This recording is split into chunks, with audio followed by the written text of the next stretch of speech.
নজর রাখবো পরবর্তী সংবাদে। মোদীকে ফের প্রধানমন্ত্রী হিসেবে দেখতে চান বাবরি মসজিদের মামলাকারী, এমনটাই বক্তব্য উঠে আসছে। প্রধানমন্ত্রীকে ফের প্রধানমন্ত্রীর পদেই দেখতে চাওয়াকে কেন্দ্র করে অযোধ্যার মন্দিরে ইতিমধ্যে আমরা দেখেছি রামলালা দর্শন করেছেন প্রধানমন্ত্রী। এবার সেই অযোধ্যায় মোদীকে স্বাগত জানালেন ইকবাল আনসারি। ভোটের মধ্যে ভারতীয় রাজনীতিতে ফের কি ঝড় তুলবে অযোধ্যা?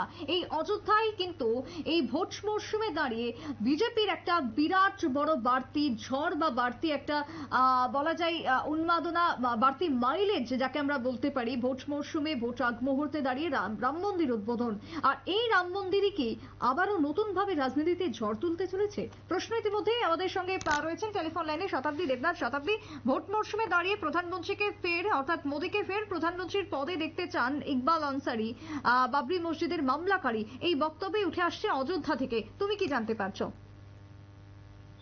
তুমি যেমনটা তুমি বললে, এবং সেই জায়গায় দাঁড়িয়ে কিন্তু বলা যায় একদিকে তোমার এই বাবরি মসজিদের মামলাকারী স্বাভাবিকভাবেই তিনি যেটা বলেছেন যে প্রধানমন্ত্রীকে আবারও নরেন্দ্র মোদীকে আবারও প্রধানমন্ত্রীর পদে দেখতে চান, স্বাভাবিকভাবেই বিজেপির জন্য এক প্রকার বাড়তি উন্মাদনা। আর দেখো, এই বাবরি মসজিদ নিয়ে কিন্তু বহুদিনের একটা বিতর্কিত অধ্যায় তাকে বলা চলে, এবং এই বাবরি মসজিদকে কেন্দ্র করে বারবার কিন্তু তোমার দেখা গিয়েছিল যে বিরোধীরা, বিশেষ করে বিরোধীরা বিজেপিকে তোমার কোণঠাসা করতে কোন রকম কিন্তু তোমার চেষ্টা খামতি রাখেননি।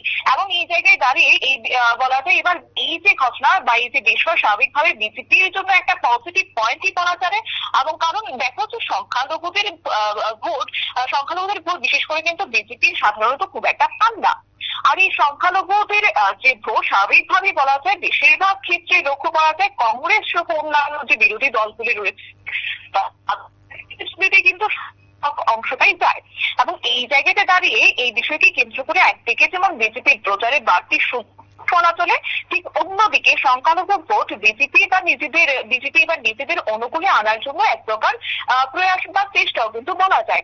দেখো, লোকসভা নির্বাচনের আবহাওয়া এবং এই নির্বাচনের প্রচারে একদিকে প্রধানমন্ত্রী ব্যস্ত রয়েছেন বা নরেন্দ্র মোদী ব্যস্ত রয়েছেন। তবে রবিবার উত্তরপ্রদেশ এবং পাশাপাশি তোমার উত্তরাখণ্ডে জোড়া এক সভা তার ছিল বা রয়েছে। তো প্রচারের মাঝেই তিনি এবার অযোধ্যার রাম মন্দিরেও যাবেন বা রামলালার দর্শন করবেন। এবং এই প্রধানমন্ত্রীর এই যে সফর, এই সফরকে কার্যত এবার স্বাগত জানিয়েছেন ইকবাল আনসারি।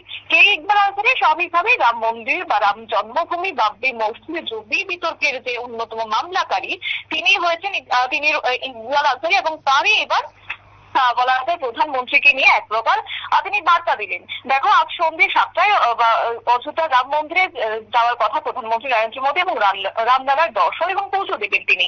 এরপর অযোধ্যায় রোড শো করবেন তিনি, এবং লোকসভা ভোটের মাঝে প্রধানমন্ত্রীর এই অযোধ্যা সফর নিয়ে ইকবাল আনসারি বললেন যে প্রধানমন্ত্রী মোদী ভাগ্যবান যে রামের শহর থেকে নির্বাচন তিনি শুরু করছে, এবং প্রধানমন্ত্রী নরেন্দ্র মোদীর শাসনে বিগত যে 10 বছর প্রধানমন্ত্রীর শাসন চলাকালীন তা খুব ভালো কেটেছে, এমনটাও বলেছেন ইকবাল আনসারি।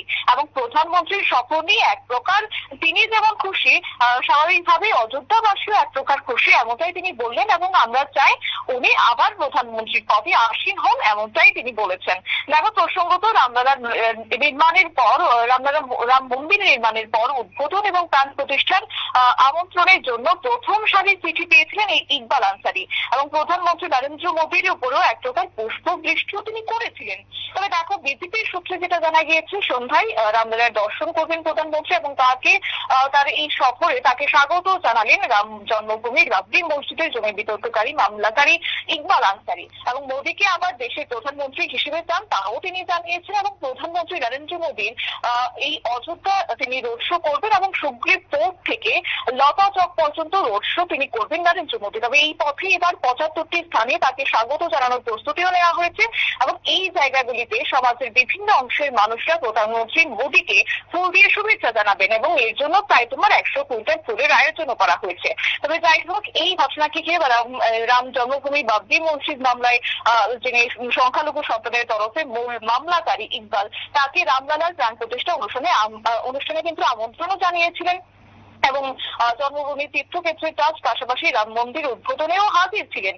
এবং এই রামলালার প্রাণ প্রতিষ্ঠা অনুষ্ঠানে ইকবালই ছিলেন একমাত্র সংখ্যালঘু অতিথি হিসেবে। এবং মন্দির নিয়ে প্রতিক্রিয়ায় তিনি বলেছেন যে রাম মন্দির হয়ে গিয়েছে এবং রামলালার প্রাণ প্রতিষ্ঠা হয়ে গিয়েছে, এবং এই ধর্মের নামে কোনো প্রকার যেন আর দাঙ্গা না হয় সেই বার্তাও তিনি আজ বলেছেন। এবং অযোধ্যার সব ধর্মের মানুষের এটাই দাবি এবং প্রধানমন্ত্রীকেও আবার তিনি চান সেই বিষয়ে তিনি বলেছেন।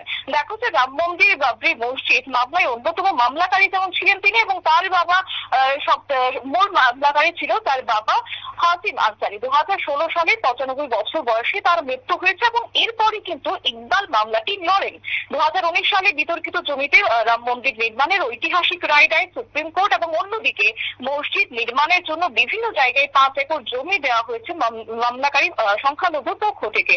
তবে গত জানুয়ারি অর্থাৎ এই বছর 22 জানুয়ারি বহু প্রতীক্ষিত সেই মন্দিরের উদ্বোধন যেহেতু হয়েছে, তাকে কেন্দ্র করে তিনিও যে এক প্রকার খুশি তাও কিন্তু আজ স্পষ্টত তিনি বলে দিয়েছেন। অর্থাৎ গোটা বিষয়কে ঘিরে একদিকে যেমন সংখ্যালঘুর ভোট পাওয়ার এক প্রকার নিজেদের অনুকূলে নেওয়ার যে এক প্রকার প্রচেষ্টা, এবং তারই যে বাড়তি সুযোগ এবার তিনি পেয়েছেন বা বলা যায় বিজেপি পেয়েছেন, তা কিন্তু আজকের এই ঘটনাকে ঘিরে কিন্তু এক প্রকার স্পষ্ট। সুপ্রীতি। একেবারে তাই। ধন্যবাদ শতাব্দী তোমায়। আমরা কথা বলছিলাম আমাদের প্রতিনিধির সঙ্গে। তবে বাবরি মসজিদের মামলাকারী এবার প্রধানমন্ত্রীর পদেই দেখতে চান 2024 সালে লোকসভা ভোটের পর, এমনটাই বক্তব্য উঠে আসছে। তবে এই অযোধ্যা হচ্ছে বরাবরই একটা অন্যতম পীঠস্থান ধর্মীয়ভাবে যদি দেখি, সেই জায়গাতে রাজনীতিতে কি ফের ঝড় তুলবে এই প্রশ্নই এখন উঠে আসছে বাবরি মসজিদের এই নতুন মন্তব্যকে ঘিরে। ছোট্ট বিরতির পর ফিরবো, সঙ্গে থাকুন।